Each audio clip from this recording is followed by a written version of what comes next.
Welcome again to United Nations Academic Impact and our Digital Discussion Series podcast.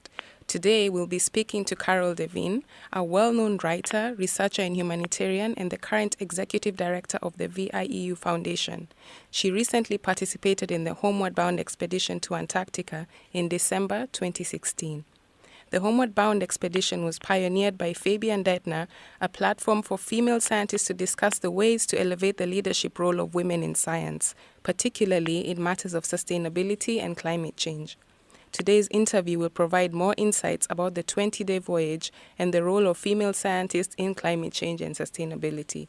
Thank you, Carol, and glad to have you with us. Thank you. Right. So let's get right to the questions. So you're a writer and a researcher. What issues are closest to your heart? Well, I'm a humanitarian, foremost. I write and I research, but I think it's the humanitarianism and the principles that drive me, the idea that anyone should have access to healthcare and assistance, regardless of gender, geography, ethnicity, location. So that's very important to me, and I like telling stories. In Rwanda, I met incredible people in very difficult circumstances, and I think it's the humanity that really inspires me to write and research and keep going in this line of work and personal drive. Okay, that's very interesting because it brings me to the second question. What has been the most rewarding part of your humanitarian career? For me, I would say one of the highlights of many was working on a campaign called the Access to Essential Medicines campaign. So I worked with Doctors Without Borders. I'm working with them now, but I was the Canadian campaigner, and I worked with many different people across the world working on the same issue. So this idea of one message, many voices, and we were fighting for better drugs, more effective drugs, more affordable drugs, and existing drugs, because what was happening was doctors and caregivers had, and still a problem today, had medical kits that are missing medicine. Mm-hmm. And so that was really rewarding. That there were many losses but many gains. And one of the big gains was a drop in price of AIDS drugs. It meant many more people could live. And that was because we worked with so many people with HIV themselves, activist organizations, scientists, policymakers. It was and still is really rewarding work. Yeah, sounds very rewarding indeed. And how do you balance your humanitarian work with your research and academic pursuits? That's a great question. Balancing is a challenge. I think what helped me was to see them as connected and not separate pieces of my life or my work.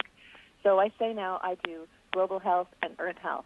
And to do good work today, to try to change policy or to try to change behavior in climate or in humanitarian issues, we need science, we need evidence, and as I mentioned earlier, we also need stories. So I used to see them a bit separately, and now I see that climate problems are humanitarian problems, and humanitarian problems are driven by this lack of equity, the massive warming of our world, and so I balance it by feeling that both are really important and integrated, and not seeing them as separate. Okay. Now, coming into the expedition, could you tell us a little more about your previous expeditions and how they compared to the Homeward Bound expedition? Right, yes. So it was very exciting to return to Antarctica after just over 20 years. The first expedition was a very humble, not well-known one, and I led it. And the impetus behind it was the Antarctic Treaty was in place, dedicating this extraordinary continent to peace and science, and then there was a Madrid protocol, an environmental protocol that said, furthermore, the research stations and the visitors must do even better to protect the precious environment there and our kind of Earth archive.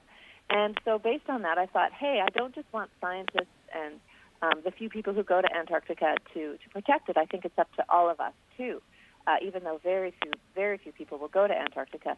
So I worked with a ship when I was executive director of the VIEW Foundation, a small ecological education foundation, and we said, hey, let's bring people to help clean up a station in the spirit of the Antarctic Treaty, and put letters out to different research stations. The Russians said, come and help us with our cleanup. And so it was a hands-on job. But 20 years ago, we weren't obsessed as we are now, or worried as we are now about climate change. We were certainly concerned about it, but not to the level now. So what was similar was we lived on the we worked collaboratively. What was different was we lived on the base, whereas the next expedition we were on the ship, and we cooperated. There were many more men on that station than the ship that I was recently on. The expedition was with 76 women scientists, so that was a big difference. But there were a lot of overlaps. There's interest in Antarctica, working together, and working on solutions. All right. So what was your primary motivation in taking part in the Homeward Bound expedition? So Homeward Bound, I admit that I really wanted to go back to Antarctica, but with a reason. I was writing about Antarctica. I was following Antarctic science, and I was particularly following what was happening with the women in polar science. And I was mapping Antarctica with female place names, a way to know the continent through the stories of women there, both kind of patrons and places named by explorers, but also women scientists. And so I was thinking a lot about Antarctica and women's role there, because people were asking me, why did you go? And so then I came across this expedition a few times, and it was for women scientists, women in science and leadership, with the backdrop of Antarctica and climate change, and it just seemed such a natural fit. And I'm not a physical scientist, but a social scientist, and I applied, and I'm really delighted that I was able to go and recently come back. Okay. And what lessons and gains did you achieve from the expedition? So personally and professionally, I learned a lot about myself and my own leadership styles, my strengths and weaknesses. We spent a lot of time looking at kind of leadership practices.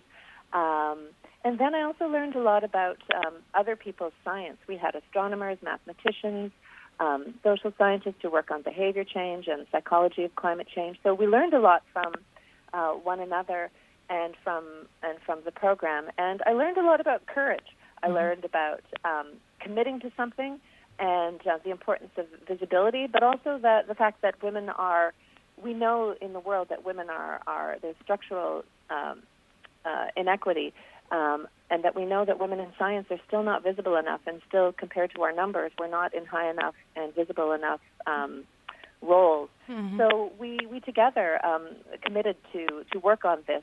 And, it was just amazing. So we said to ourselves, let's be the change we want to see. Oh, okay. So bearing that in mind, then, what advice would you give to other women who, like yourself, are also interested in, getting involved in multiple pursuits, like academic or scientific and humanitarian work, either at the same time or different times? Okay. Well, I humbly encourage women who want to do these multiple pursuits, because I think it's really important today to be interdisciplinary, to work across disciplines, because there's so much interconnection, and we have to look at the whole world system as one.